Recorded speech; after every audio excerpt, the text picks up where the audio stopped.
آج اگست کی 14 تاریخ ہے 2010 اور ماہ مبارک رمضان کی دوسری تاریخ ہے، تیسری تاریخ ہے 1431۔ رمضان کی 3 ہے آج، اگست کی 14 ہے۔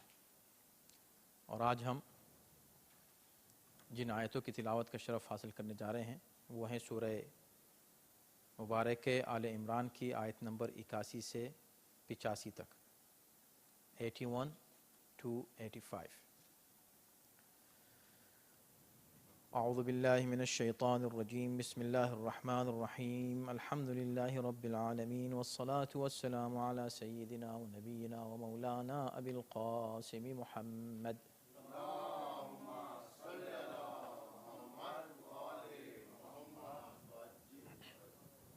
وآلہ الطیبین الطاہرین المعصومین، ولعنة الله على أعدائهم أجمعين، أما بعد فقد قال الله في كتابه الكريم: بسم الله الرحمن الرحيم، وإذ أخذ الله ميثاق النبيين لما آتيتكم من كتاب وحكمة ثم جاءكم رسول مصدق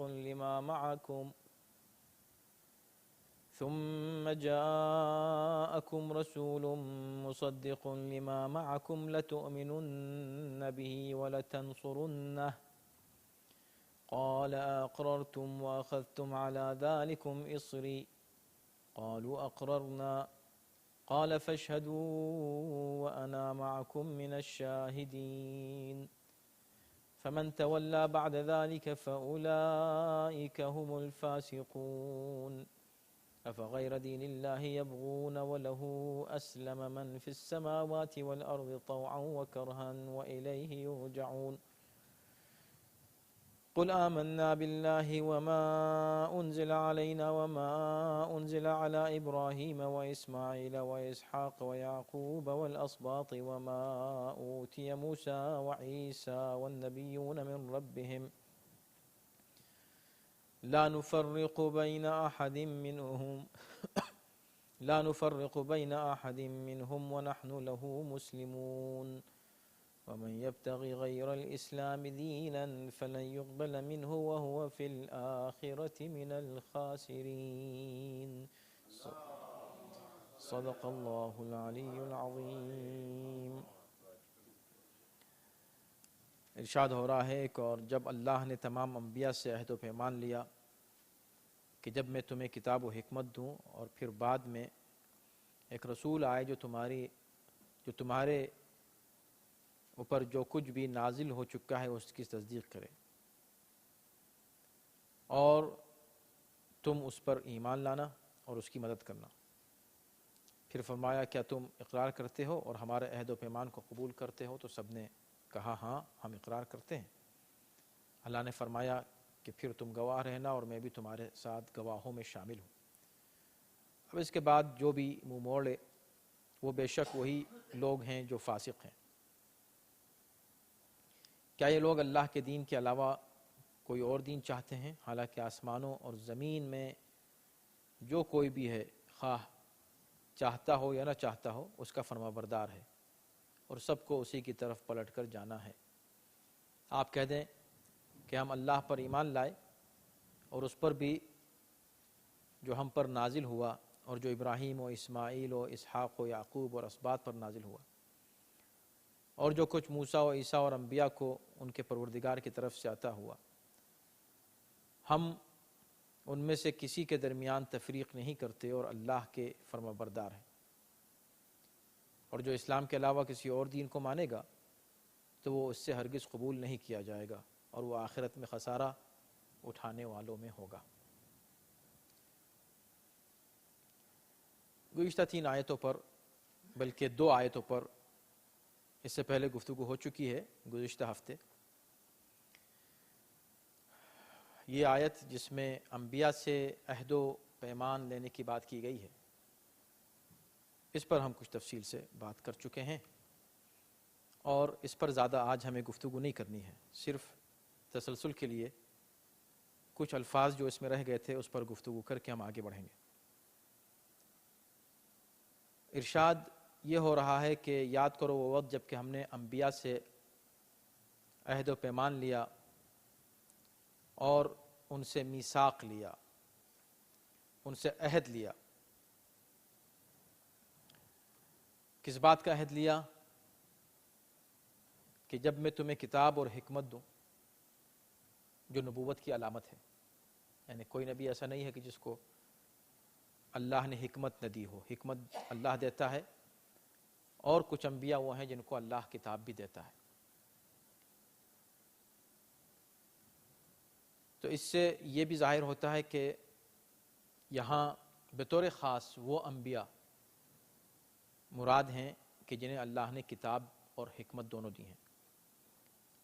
ثم جاءکم رسول مصدق لما معکم، اس کے بعد ایک نبی آئے گا، ایک رسول آئے گا جو تصدیق کرے گا ہر اس شے کی جو تمہارے پاس ہے۔ ہم اس پر گفتگو کر چکے ہیں کہ مفسرین نے یہاں مختلف احتمالات پیش کیے ہیں، اور انہوں نے اس کے عمومی مفہوم کو لیتے ہوئے یہ کہا ہے کہ یہ عام طور پر تمام انبیاء سے یہ وعدہ لیا جا رہا ہے کہ جب تم کو ہم نبی بنا کر بھیجیں، پھر تمہارے بعد کوئی نبی آئے تو تم اس پر ایمان لانا۔ لیکن آیت کا تسلسل اور اس کا مفہوم اس سے میل نہیں کھاتا اگر ہم اسی مفہوم میں اس گفتگو کو محدود کر دیں تو۔ اس لیے کہ بات یہ ہو رہی ہے کہ جب میں تم کو کتاب دوں، حکمت دوں، ثم پھر بعد میں، یعنی تمہیں نبوت ملنے کے بعد، جاءکم رسول، ایک رسول آئے تمہارے پاس، مصدق لما معکم، جو تمہارے جو کچھ تم کو دیا گیا ہے اس کی تصدیق کرے، لوگوں سے کہ ہاں ان کو صحیح دیا گیا تھا، یہ واقعی یہ کتاب ان کو اللہ کی طرف سے دی گئی ہے، واقعی یہ اللہ کے نبی ہیں، تو لوگوں کو آ کر بتائے کہ تم اللہ کے نبی ہو۔ تو پہلے نہیں آئے گا وہ تم سے تمہارے بعد آئے گا۔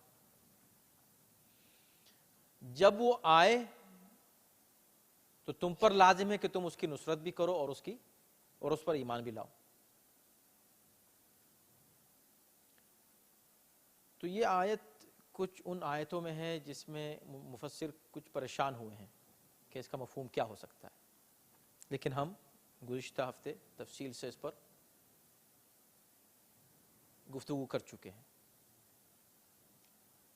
اور تفسیر کا طریقہ یہ ہے کہ سب سے پہلے ظاہری الفاظ جو ہیں اسی مفہوم کو لیا جائے گا جب تک وہ براہ راست کسی اور آیت سے یا مسلمات سے وہ مفہوم نہ ٹکرا رہا ہو، تو ظواہر پر جانا چاہیے پہلی منزل میں۔ ظاہر آیت کا جو اپیرنٹ مفہوم ہے اس کو لینا چاہیے، اس کی تعویل کرنے کی ضرورت نہیں ہے۔ مثلا ید اللہ فوق ایدیہم، اللہ کا ہاتھ ان کے ہاتھ پر ہے۔ اب یہاں اگر آپ ظاہر پر جاتے ہیں تو پریشانی آتی ہے کہ اللہ کا ہاتھ، تو اللہ کا ہاتھ آپ مانیں گے تو پھر آپ اس کا بازو مانیں گے، بازو مانیں گے تو اس کا سینہ مانیں گے، جسم مانیں گے، اور جسم مانیں گے تو اس کو محدود مانیں گے۔ تو چونکہ یہاں پر ظاہری مفہوم لینے میں یہ قباحت آ رہی ہے کہ یہ ایک مسلم اسلامی عقیدے سے کنٹراڈکٹ کر رہا ہے یہ مفہوم، لہٰذا یہاں تعویل کی جائے گی، یہاں پر انٹرپریٹیشن کیا جائے گا کہ بھئی ید کے مطلب کیا، اللہ کا ہاتھ کا مطلب یہاں کیا ہے۔ اللہ کا ہاتھ فزیکل ہاتھ نہیں، بلکہ اللہ کا ہاتھ کا مطلب اللہ کا پاور، اس کی طاقت، اس کی قوت، اس کی قدرت، یا اللہ کی سپورٹ ان کے ساتھ ہے۔ اب یہاں مفہوم ہوا، تو جب تک آیت کا ظاہری مفہوم عقیدے سے نہیں ٹکرا رہا ہے تو آپ ظاہری مفہوم کو لیجیے۔ اب ہم اگر اس آیت کے ظاہری مفہوم کو لیتے ہیں تو بہت سیدھا سیدھا ہے۔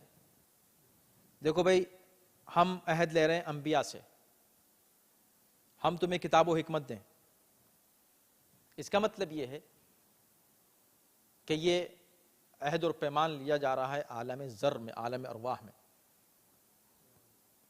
کہ اب ہم تم کو کتاب اور حکمت دیں گے، لیکن یاد رکھنا شرط اس کی یہ ہے کہ ثم جاءکم رسول، ایک نبی آئے گا. اب یہاں واحد کا صیغہ استعمال ہوا ہے، سنگولر، ایک رسول آئے گا، یعنی کہ رسول آئیں گے. تو نبیین جمع کا صیغہ ہے، انبیاء سے جو جن سے عہد لیا جا رہا ہے وہاں ہے جمع کا صیغہ، اور جس کے بارے میں عہد لیا جا رہا ہے وہ ہے سنگولر. تو ان تمام باتوں کو دیکھتے ہوئے اور پھر اس روایت کو جو فخر الدین رازی کی ہم نے آپ کے سامنے پیش کی تھی گزشتہ ہفتے، اس کو دیکھتے ہوئے یہ اندازہ ہوتا ہے، یہ بات بالکل واضح ہو جاتی ہے کہ اس سے مراد، اس رسول سے مراد جس کا ذکر ہو رہا ہے کہ وہ رسول آئے گا، پھر آنے کے بعد اس کا کام کیا ہوگا کہ وہ یہ کہے گا بھئی ہاں یہ صحیح نبی ہیں، اس کا مطلب تمہاری تصدیق کرے گا. تو اس سے مراد پیغمبر اسلام، رسول کائنات، خاتم النبیین صلی اللہ علیہ وسلم. ٹھیک ہے، یہ بات ہو گئی. لیکن اب اس کے بعد ان انبیاء سے یہ کہا جا رہا ہے، آپ تسلسل دیکھیں آیت کا، انبیاء سے عہد لیا جا رہا ہے ہم تم کو کتاب دیں گے. اس کے بعد دوسرا سٹیپ کیا ہے؟ نبی آئے گا، نبی تمہاری تصدیق کرے گا. تیسرا کیا ہے؟ تم اس پہ ایمان لانا، تم اس کی نصرت کرنا. اب جب یہ انبیاء پہلے گزر چکے ہوں گے اور نبی بعد میں آ رہا ہے، اور بعد میں آ کے کہہ رہا ہے ہاں بھئی وہ جو موسیٰ گزرے تھے صحیح، وہ نبی تھے، اللہ کے نبی تھے، میں تصدیق کرتا ہوں کہ ان کے اوپر جو کتاب نازل ہوئی تھی توریت، وہ واقعی ان کی کتاب، اللہ کی کتاب تھی، تصدیق کر رہا ہے. وہ تو آئے گا، بعد میں آئے گا نا. اب وہ جو بعد میں آ رہا ہے اس کے بارے میں یہ کہا جا رہا ہے انبیاء سے جو پہلے گزر چکے ہیں کہ تمہیں ان پر ایمان بھی لانا ہے، اس کی نصرت بھی کرنی. تو چونکہ گفتگو دہرانا نہیں ہے، اس لیے ہم وہاں اس طرف اس مفہوم کی طرف نہیں جائیں گے جو ہم نے آپ کے سامنے پیش کیا تھا. بات یہ کرنی ہے یہاں کہ آپ اس عہد و پیمان کی اہمیت کو ملاحظہ فرمائیں. کتنی اہمیت ہے اس رسول کی، اس نبی کی جو آ رہا ہے اور سب سے آخر میں آ رہا ہے. لیکن جتنے انبیاء پہلے گزر چکے ہیں سب پر لازم ہے کہ اس پر ایمان لائیں. ہر نبی اس پر ایمان لائے گا، خاتم النبیین پر. اور نہ صرف ایمان لائے، دیکھیں عہد لینا عام عہد، وَاحِدْنَا إِلَىٰ إِبْرَاهِيمَ وَإِسْمَاعِيلَ أَن طَهِّرَ بَيْتِي، ہم نے عہد لیا ابراہیم و اسماعیل سے کہ میرے گھر کو پاک کرو. عہد لیا، وعدہ لیا. ایک ہے وعدہ، عہد.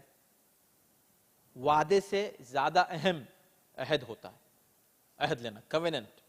ایک ہے جسٹ پرومس، ایک ہے کویننٹ.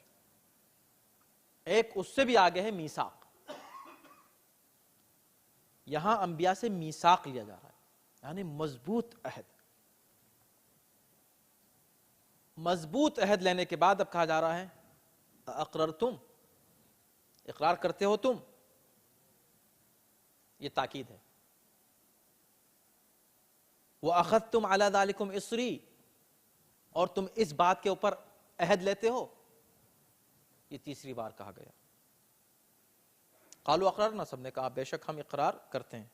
پھر کہا فاشہدوا، پھر گواہ رہنا. یاد رکھنا یہ گواہ رہنا کیا مطلب، کس چیز کی گواہی؟ یہ بہت سمپل ہے. عام طور پر ہم بھی اپنی گفتگو میں استعمال کرتے ہیں جب کسی بات پر زور دینا ہوتا ہے، ایمفیسائز کرنا ہوتا ہے کسی بات کے اوپر، تو ہم کہتے ہیں دیکھو یاد رکھنا، ابھی ہماری آپس میں بات یہ ہو رہی، یاد رکھنا. یہ دیکھو ہم نے تم کو یہ دیا ہے، یاد رکھنا. یہ دیکھو ہم نے تم سے اتنا لیا ہے، یاد رکھنا. ارے وہ جب دے رہا ہے تو گن کے دے رہا ہے، کہنے کی کیا ضرورت ہو، تو یاد رکھے گا. لیکن نہیں، تاکیداً انسان کہتا ہے زور دینے کے لیے. خدا زور دینے کے لیے، تاکید کے لیے ان سے کہہ رہا گواہ رہنا، اس بات کے گواہ رہنا تم کہ تم نے یہ عہد لیا ہے مجھ سے، تم یہ وعدہ کرتے ہو. اتنا ہی نہیں، وَأَنَا مَعَكُمْ مِنَ الشَّاهِدِينَ، میں بھی گواہ رہوں گا تمہارے ساتھ. اب دیکھیں نا، تاکید پر تاکید پر تاکید. اس کا مطلب کوئی اہم مسئلہ ہے جو خدا بیان کرنا چاہ رہا ہے، اس کو اتنے آسانی سے انسان گزر نہ جائے یہاں سے. جیسے مفسرین ورڈ سمپل ویسے گزر گئے، یہ تو انبیاء کا آپس کا مسئلہ ہے، ہر نبی ایک دوسرے کی تصدیق کرے، اور یہ کہہ کے گزر گئے. اتنی تاکید کیوں کی جا رہی ہے؟ اچھا یہ بات ہو گئی. فمن تولی بعد ذلک فاولئک هم الفاسقون. اب جو اس کے بعد کوئی اس سے رخ موڑے، کس سے؟ اس حقیقت سے کہ جو ہم نے عہد و میثاق لیا ہے. اب ظاہر ہے کہ اگر اس آیت کو انبیاء کی طرف نہیں منسوب کیا جائے، اس لیے کہ اس کا لہجہ بہت سخت ہے، تو عام لوگوں کی طرف اہل کتاب ہی کو سمجھ لیں. جیسے کہ کچھ مفسرین نے لکھا ہے کہ اس سے مراد اہل کتاب ہے. اہل کتاب سے کہا اب دیکھو، اب تم کو معلوم ہے اتنی تاکید کے ساتھ خاتم النبیین کے لیے اللہ نے تمام انبیاء سے عہد لیا ہے، اب جو منہ موڑے گا اس حقیقت سے فاولئک هم الفاسقون، وہ فاسق ہو جائے گا. کچھ لوگوں نے اس کو اسی وعدے کا حصہ قرار دیا ہے کہ جس وقت وعدہ لیا جا رہا تھا کہ دیکھو بس سمجھ لینا، تم مجھ سے عہد کر رہے ہو، وعدہ کر رہے ہو، اب تم یا تمہاری امت میں سے کوئی شخص بھی اگر اس عہد سے پھر جائے تو وہ فاسق ہے، اور جو فاسق ہے وہ نبی ہو نہیں سکتا، نبی تو ہو ہی نہیں سکتا فاسق. تو تمہاری نبوت اس پر منحصر ہے کہ تم خاتم النبیین پر ایمان لانا، تو تم مؤمن ہوگے. اچھا اب آئیے دیکھیں کہ تسلسل کیسا ہے آیتوں کا، کس قدر بلندی پر ہے، کتنی پیک پر ہے بلاغت قرآن. تو یہ آیت نمبر 81 82 ابھی ہم نے پڑھی. اس سے پہلے کی جو آیت ہے اس میں انبیاء کا ذکر ہے اور انبیاء کی بشریت کا ذکر ہے. اگر آپ کو یاد ہو ہم اس پر گفتگو کر چکے. اس میں کہا گیا تھا کہ کسی نبی کے لیے یہ بات مناسب نہیں ہے کہ وہ یہ کہے کہ تم میری عبادت کرو. وہ سب آپ کو یاد ہے. اور اس میں انبیاء کی بشریت کا ذکر کیا گیا، اس پہ زور دیا گیا تھا وہ بشر ہیں. اور اللہ کی توحید پر زور دیا گیا تھا کہ اللہ ایک ہے، اصل میں عبادت صرف اس معبود کی ہے.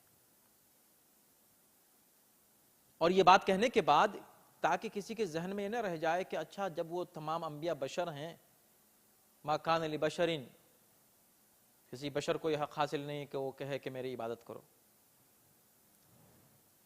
تو لوگ کہیں کہ انبیاء تو ہم جیسے بشر ہیں، قرآن کہہ رہا ہم جیسے بشر. اب تم جیسے بشر نہیں، سمجھ لو وَإِذْ أَخَذَ اللَّهُ مِيثَاقَ النَّبِيِّينَ. اب یہاں انبیاء کے بارے میں گفتگو ہو رہی ہے کہ ان کو جو کتاب و حکمت دی گئی ہے وہ بہت پہلے دی گئی ہے، وہ نبی ہیں آلریڈی. تم اپنا مقابلہ ان سے مت کرنا. اور پھر تم کہیں ایسا نہ ہو کہ تم ہر نبی کو بشر سمجھ لو تو پھر خاتم النبیین کو بھی بشر مان لو اپنے جیسا. یہ وہ بشر ہیں کہ جن پر ایمان لانا انبیاء پر بھی لازم اور واجب ہے. تو اب یہ عظمت نبوت کی ظاہر کر دی. تو کیا ہوا؟ اس سے پہلے توحید واضح کی، توحید سمجھانے کے لیے انبیاء کی بشریت کا اظہار کیا، اور دوسری آیت میں اس کے بعد کی آیت میں فوراً ہی انبیاء کی عظمت واضح کی. توحید اور رسالت ان دونوں کا تذکرہ ہو گیا. جب یہ بات ہو گئی اب یہ بات کہی جا رہی ہے کہ افغیر دین اللہ یبغون، کیا یہ لوگ اللہ کے علاوہ، اللہ کے دین کے علاوہ کسی اور دین کو مانیں گے؟ یہ لوگ کسی اور دین کو تلاش کر رہے ہیں، دین پروردگار کے علاوہ اللہ کا جو دین ہے اس کو چھوڑ کر. وَلَهُ أَسْلَمَ مَنْ فِي السَّمَاوَاتِ وَالْأَرْضِ. حالانکہ کائنات میں جتنی بھی چیزیں ہیں سب اسی کی اطاعت کر رہی ہیں.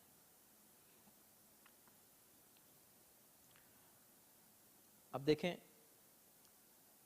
دین کی بات ہو رہی ہے کہ کیا اللہ کے دین کے علاوہ کسی اور دین کو یہ لوگ قبول کریں گے؟ تو لا الہ الا اللہ محمد رسول اللہ کا ذکر ہو گیا، ٹھیک ہے نا. توحید اور رسالت یہی اصل میں دین ہے. پھر کہا کہ کیا اس دین کے علاوہ کسی اور دین کو قبول کریں گے؟ وَلَهُ أَسْلَمَ، حالانکہ اس کی بارگاہ میں سر تسلیم خم کر دیا، اس کے فرما بردار ہیں اس پوری کائنات میں، آسمانوں میں جو بھی ہے اور زمین میں جو بھی ہے، سب اللہ کی عظمت کے سامنے جھکے ہوئے. اسلم طوعا و کرہن. ان میں اس زمین و آسمان کے رہنے والوں میں کچھ وہ ہیں جو دل سے ارادتاً خوشی اللہ کے سامنے جھکتے ہیں. کچھ وہ ہیں کرہن، مجبوراً، کوئی چوائس نہیں ہے، جھکنا پڑ رہا ہے لیکن جھک رہے ہیں. تو جھکتے سب ہیں، چاہیں یا نہ چاہیں، سب کو جھکنا پڑتا ہے اللہ کے سامنے. وَإِلَيْهِ يُرْجَعُونَ. سب کو پھر اس کے بعد اسی کی طرف پلٹ کے بھی جانا ہے. اس میں بہت سے نکات ہیں. پہلی بات یہ ہے کہ دین کی بات کرنے کے بعد اسلمہ کا ایک لفظ استعمال کیا، اسلمہ، اسی سے اسلام ہے. کیا تم کسی اور دین کو مانو گے؟ تو اب یہ نہیں کہا کہ حالانکہ اس دین کے اوپر کائنات میں جتنے لوگ ہیں اسی دین کو مانتے ہیں، نہیں، اب بات دوسری ہو گئی. تم کیا اس اللہ کے علاوہ کسی اور دین کو مانو گے؟ حالانکہ اس کے سامنے تمام چیزیں جھکی ہوئی ہیں، لیکن جھکی ہوئی کے لیے لفظ اسلمہ استعمال کیا. اس کا مطلب یہ ہوا کہ دین وہی ہے اور دیندار وہی ہے کہ جو اللہ کی بارگاہ میں ہر وقت اپنا سر جھکائے رہے. جب سر جھکا دے فرما برداری کے ساتھ، اطاعت کے ساتھ، مطلق اطاعت، تب اس کے لفظ اسلمہ استعمال ہوگا. اسلمہ یعنی surrender to will of God, Allah کی بارگاہ میں جھک گئے، یہ ہے اسلمہ. اور اسی سے پھر اسلام ہے اور اسی سے مسلم ہے. آپ سمجھے؟ تو اس کا مطلب ہے کہ دین اصل میں اسلام ہے، اس لیے کہ اس کی بارگاہ میں جھکنا ہے. ٹھیک ہے. اب یہاں ایک سوال پیدا ہوتا ہے، اس لیے کہ اس کے بعد کی بھی جو آیت ہے اس سے مربوط ہے، اور اس پر بھی زور دیا گیا ہے کہ وَمَن يَبْتَغِ. اس کے بعد جو آخری آیت ہم پڑھیں گے 85 آیت، کہ جو شخص بھی اسلام کے علاوہ کوئی اور دین اختیار کرے وہ خسارے میں ہے. اب یہاں ایک نکتہ جو گزشتہ ہماری تقریر سے بھی مربوط ہے اور یہاں ایک مسئلے کو بھی حل کرتا ہے، اور وہ یہ ہے کہ توحید اور رسالت کا ذکر تو ہو گیا یہاں، چلیں واضح ہے، لیکن امامت، تو کیا امامت دین کا حصہ نہیں ہے؟ اس میں امامت کا ذکر کہاں ہے؟ تو وہ ہم گزشتہ ہفتے بتا چکے ہیں کہ اس میں ہے امامت کا ذکر، لیکن ان کے لیے ہے جو صاحبان عقل ہیں. غور کریں تو اس میں اس کا ذکر بھی ہے. اور جب یہ بات طے ہو گئی کہ جتنے بھی انبیاء ہیں وہ خاتم النبیین پر ان کا ایمان لانا ضروری ہے، اور ان پر لازم اور واجب ہے کہ وہ رسول اللہ کی نصرت کریں. ٹھیک ہے. جب یہ بات طے شدہ ہے تو اب غدیر سے لے کر اور ظہور تک 12 امام ہیں جن کا تعین پیغمبر اسلام کی طرف سے ہوا ہے. اب ہم اس تفصیل میں نہیں جانا چاہتے تاکہ ہم موضوع سے ہٹ نہ جائیں، صرف ایک مفہوم کی طرف اشارہ جو اس آیت سے مربوط ہے. بہت سی کتابوں میں 12 ائمہ کا ذکر ہے کہ 12 ہوں گے، تو یہ 12 کی تعداد کسی فرقے میں پوری نہیں ہوتی علاوہ اس فرقے کے جس کا ایک نام ہی 12 ہے. تو غدیر سے سٹارٹ ہوا، اور غدیر کا ذکر ہم نے کیا کہ جب پیغمبر اسلام نبی ہیں اور ہر نبی مومن ہے، اور قرآن کہتا ہے کہ نبی النبی اولا بالمؤمنین من انفسہم، نبی ہر مومن کا مولا ہے، تو خاتم النبیین ہر نبی کے مولا ہیں. یہ بات ہم نے کہی تھی نا، اسی سے بات کو آگے بڑھانا ہے، اس لیے ہم اس کو دہرا رہے ہیں. تو جب نبی ہر مومن کے مولا ہیں تو آدم کے بھی مولا ہیں، نوح کے بھی مولا ہیں، موسیٰ و عیسیٰ کے بھی مولا ہیں، سب کے مولا ہیں۔ اب نبی اگر یہ کہتے کہ بھئی دیکھو میں تمہارا مولا ہوں، علی بھی تمہارے مولا ہیں، بہت سے لوگ کہتے ہیں کیوں نہیں ایسا کہا، سیدھے سیدھے کہہ دیتے۔ علی کی ولایت کو محدود نہیں کرنا تھا، علی کی جو حقیقی ولایت تھی وہ بیان کرنی تھی، جس کا میں مولا ہوں۔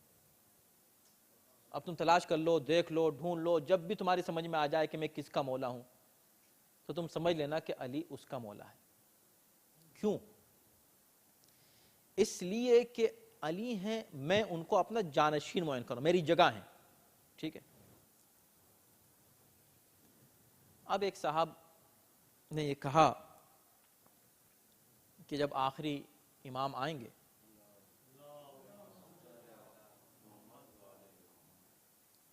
تو یہ بات عقل میں نہیں آتی کہ حضرت عیسیٰ ان کے پیچھے نماز کیسے پڑھیں گے، حالانکہ حضرت عیسیٰ تو نبی ہیں اور یہ امام ہے، نبی امام کے پیچھے کیسے کھڑا ہوگا؟ لہٰذا عقل یہ کہتی ہے کہ عیسیٰ نماز پڑھائیں گے اور امام ان کے پیچھے پڑھیں گے۔ تو اس میں پہلی بات تو یہ ہے کہ حضرت عیسیٰ کیا بحیثیت نبی آئیں گے، اپنی نبوت لے کر آئیں گے؟ اگر بحیثیت نبی آئیں گے تو رسول کی وہ حدیث کہاں گئی کہ میرے بعد کوئی نبی نہیں آئے گا؟ بحیثیت نبی نہیں آئیں گے، بحیثیت امتی آئیں گے، نبی کے امتی بن کر آئیں گے۔ بے شک نبی ہیں، نبوت ان سے جدا نہیں ہوئی ہے، لیکن آفس لے کر نبوت کا نہیں آئیں گے، نبوت کی ذمہ داریاں لے کر نہیں آئیں گے، ورنہ پھر نبی کے بعد کوئی نبی آ رہا ہے۔ آئیں گے مؤمن بن کر، کس کے مؤمن؟ وہی جو آیت یہاں کہہ رہی ہے، نبی کے مؤمن، خاتم النبیین کے مؤمن بن کر آئیں گے۔ تو حضرت عیسیٰ ہیں مؤمن، خاتم النبیین ہیں نبی۔ اب آپ کی سمجھ میں یہ نہیں آ رہا ہے کہ اگر امام موجود ہے اور حضرت عیسیٰ موجود ہے، نماز کون پڑھائے گا؟ بہت سمپل سی بات ہے، سمپل سی بات ہے، یہ ہے مؤمن، خاتم النبیین ہے، مولا اور آقا ان کے۔ مولا جس کو معین کر دے اپنی جگہ وہ پڑھائے گا۔ رسول اللہ اگر یہ کہہ دیں کہ عیسیٰ پڑھائیں گے تو ٹھیک ہے، عیسیٰ پڑھائیں گے، لیکن رسول اللہ نے یہ نہیں کہا کہ عیسیٰ پڑھائیں گے۔ رسول اللہ نے کہا کہ میرا جانشین کون ہے، میری جگہ کون ہے؟ علی ہے، علی کی جگہ کون ہے؟ حسن ہے، حسن کی جگہ۔ امام جو آئیں گے وہ کس کی جگہ آئیں گے؟ کس کے نائب ہوں گے؟ رسول اللہ کے نائب ہوں گے۔ لہٰذا اب کوئی بھی نبی آدم سے لے کر اور جناب عیسیٰ تک کوئی بھی اگر آ جائے تو وہ اس کے آگے نہیں بڑھ سکتا جس کو رسول اللہ نے، جو خود ان تمام انبیاء کا مولا ہے، اس نے معین کیا کہ تم پڑھاؤ میری جگہ۔ وہ کیسے بڑھ جائیں گے آگے؟ اس لیے کہ وہ امتی ہیں، وہ سب امتی ہیں، اور امتی پر لازم ہے کہ وہ ان کو نبی مانے اور جس کو یہ معین کر دیں اس کو وہ امام مانے۔ لہٰذا عیسیٰ ان کو امام مان کر ان کے پیچھے نماز پڑھیں گے۔ اور اس میں مزید تفصیلات ہیں، ہم سب کو چھوڑتے ہیں، صرف ایک نقطہ آپ کے سامنے پیش کرنا ہے، اور وہ یہ کہ یہ بتائیں کہ عیسیٰ اگر آئیں گے تو نماز پڑھیں گے یا پڑھائیں گے؟ کہ پڑھیں گے؟ نہیں، پڑھائیں گے۔ پڑھائیں گے، چلے نماز پڑھائیں گے۔ تو نماز اپنی شریعت پر پڑھائیں گے جیسی وہ پڑھتے تھے اس وقت، یا یہ والی نماز پڑھائیں گے جو رسول اللہ نے سکھائی ہے؟ اس لیے کہ پیچھے پوری امت کو پڑھنا ہے، مسلمانوں کو۔ اس نماز میں انجیل کے سورے پڑھیں گے یا قرآن کے سورے پڑھیں گے؟ اس نماز میں تشہد پڑھیں گے کہ نہیں پڑھیں گے؟ تشہد پڑھیں گے تو صلوات کس پر پڑھیں گے؟ تو یہ سوچو کہ تمہارے جیسے ہیں کیا وہ تمہاری طرح ہیں کہ جس پر درود و صلوات بھیجیں ان کے آگے کھڑے ہو جائیں؟ لہذا حضرت عیسیٰ نماز اس لیے پیچھے پڑھیں گے تو کوئی حیرت کی بات نہیں، اس سے مطلب یہ نہیں ہوا کہ نبوت کم ہو گئی اور نبوت کی کوئی ایسا، یہ بیمار ذہن کی علامت ہے۔ اصل عظمت خاتم النبیین کی ہے، اور ائمہ کی عظمت اسی بنیاد پر ہے کہ چونکہ وہ ان کے نائب ہیں.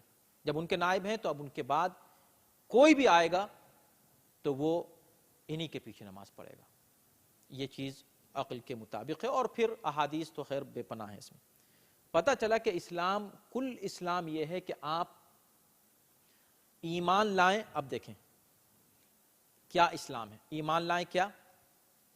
قل آمنا باللہ وما انزل علینا وما انزل علی ابراہیم و اسماعیل و اسحاق و یعقوب. آپ کہہ دیں کہ جو کچھ بھی اللہ نے بھیجا ہے ہمیں اس سب پر ایمان ہم لاتے ہیں. آپ اے نبی کہہ دیجئے ہم پر جو نازل ہوا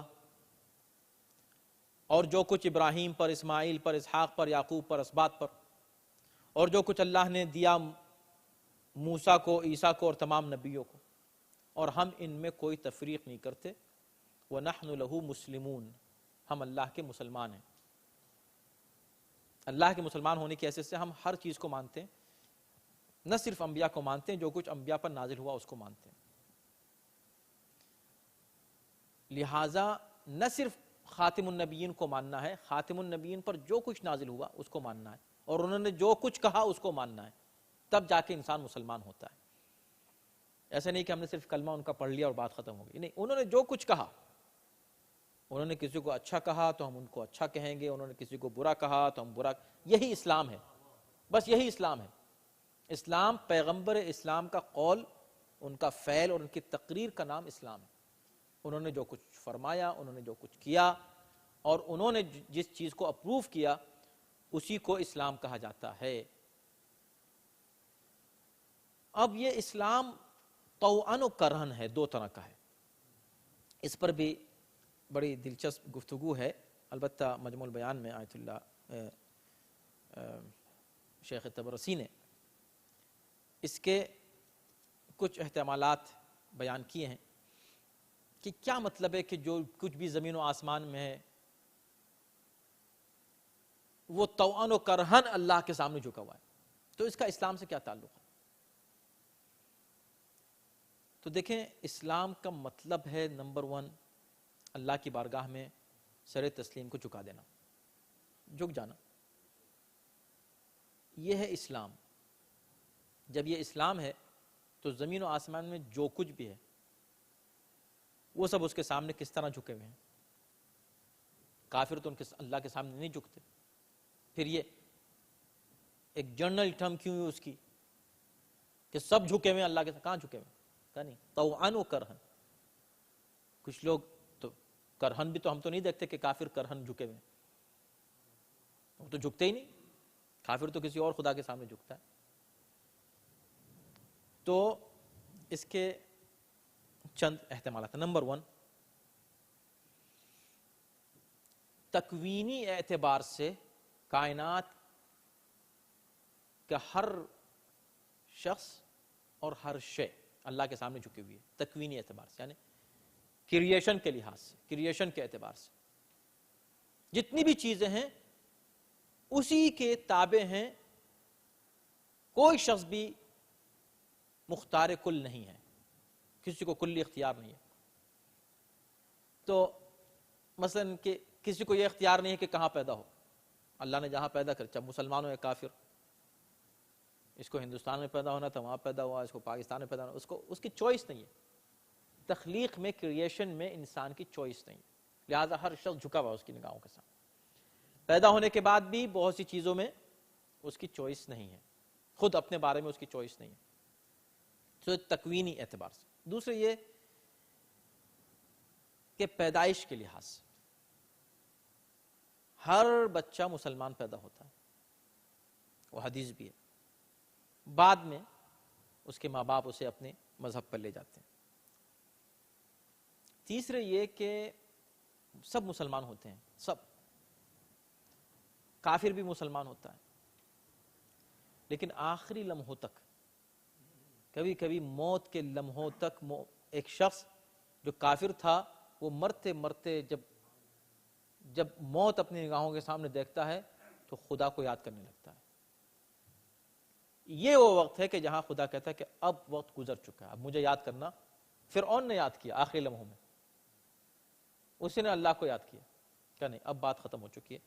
ایک وقت ہوتا ہے جب توبہ کا ختم ہو جاتا ہے. فَلَمْ يَكُ يَنْفَعُهُمْ إِيمَانُهُمْ لَمَّا رَأَوْا بَأْسَنَا، جب ہمارے عذاب کو دیکھتے ہیں تو ایمان لانا چاہتے ہیں تو پھر وہ ایمان ان کو فائدہ نہیں پہنچائے گا. یہ قرآن کی آیت ہے. ایک یہ احتمال ہے. چوتھا احتمال یہ ہے کہ یہ اشارہ کچھ ایسے مسلمانوں کی طرف بھی ہو سکتا ہے کہ کچھ مسلمانوں ہیں جو دل سے ایمان لائے، مومن ہو گئے، مسلمان ہو گئے. کچھ وہ ہیں جو تلوار کے زور سے ایمان لائے. وہ تلوار دیکھی، گھبرا گئے، انہوں نے کہا چلو اشہد ان لا الہ الا اللہ. کہا جھکنا تو پڑے گا تمہیں اللہ کے سامنے. دل سے جھک جاؤ یا تلوار کے زور سے جھک جاؤ، جھکو گے ضرور. یہ اشارہ اس طرف ہو سکتا ہے. پانچواں یہ ہے کہ، اور یہ زیادہ قرین قیاس معلوم ہوتا ہے، اور یہ تقریباً پہلے والے احتمال سے کافی مشابہ ہے، کہ دو چیزیں ہیں، ایک ہے تشریع اور ایک ہے تکوین. شریعت یعنی قانون اللہ نے بنایا ہے کہ تم اس پہ عمل کرو، حکم دے دیا، یہ ہے شریعت. ایک ہے تکوین، خلقت. تو کچھ لوگ وہ ہیں جو تکوین و تشریع دونوں میں اللہ کے سامنے جھکے ہوئے ہیں، وہ ہے مومن. جو اللہ نے کہہ دیا اس کو مان رہے ہیں. کافر اللہ کی باتوں کو نہیں مان رہا ہے. اللہ نے کہا یہ کرو تو نہیں مان رہا، اللہ نے کہا یہ مانو تو نہیں مان رہا، لیکن تکوین کے اعتبار سے وہ مجبور ہے. وہ جو کلر اس کا اللہ نے پیدا کر دیا بس وہی ہے، اس کو چینج نہیں کر سکتا. وہ جتنا لمبا ہو گیا، جتنا جو اس کی عمر ہو گئی، جو اس کی کیفیت ہے اس کی خلقت میں، کریشن میں، بس وہ وہی ہے، وہ اس کو نہیں بدل سکتا. تو وہ مجبور ہے. تو مؤمن تشریعی اعتبار سے اللہ کے سامنے جھکا ہوا ہے، اور غیر مؤمن تکوینی اعتبار سے اللہ کے سامنے جھکا ہوا. یہ ایک مفہوم پیش کیا گیا. آخری ایک مفہوم یہ بھی ہے، اور یہ چیز بھی اپلائی ہوتی ہے بہت زیادہ، کہ خود مومن، اس میں مومن غیر مومن کا مسئلہ نہیں ہے، اس میں مومن بھی شامل ہے، کہ کچھ حالات ایسے ہوتے ہیں کہ اگر واقعی حقیقی سچا مومن ہے تو ہمیشہ اللہ کو یاد کرتا ہے، ہمیشہ اس کا سر اللہ کے سامنے جھکا ہوا ہے. یہ ہے طوعاً. سچا مومن نہیں ہے یا غیر مومن ہے تو جب مشکلیں آتی ہیں، مصیبتیں آتی ہیں تو آ کے جھک جاتا ہے، فوراً اللہ کے سامنے جھکتا ہوا نظر آئے گا، نہیں تو نہیں. یہ سارے احتمالات ہیں، ان میں سے سب کو جمع بھی کیا جا سکتا ہے، اور خلاصہ یہی ہے کہ کچھ بھی ہو، کوئی یہ نہیں کہہ سکتا کہ میں اللہ کے سامنے نہیں جھکتا. ابھی نہیں جھکتے تو کل جھکو گے، کل نہیں جھکتے تو پھر جھکو گے، اور تم جھکتے ہو کسی نہ کسی اعتبار سے اسی اللہ کے سامنے. اس جھکنے ہی کو اسلام کہتے ہیں.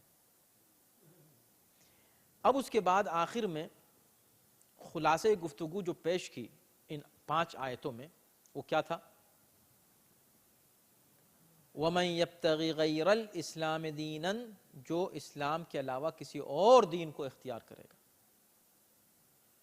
فَلَن يُقْبَلَ مِنْهُ، اس سے اس دین کو قبول نہیں کیا جائے گا.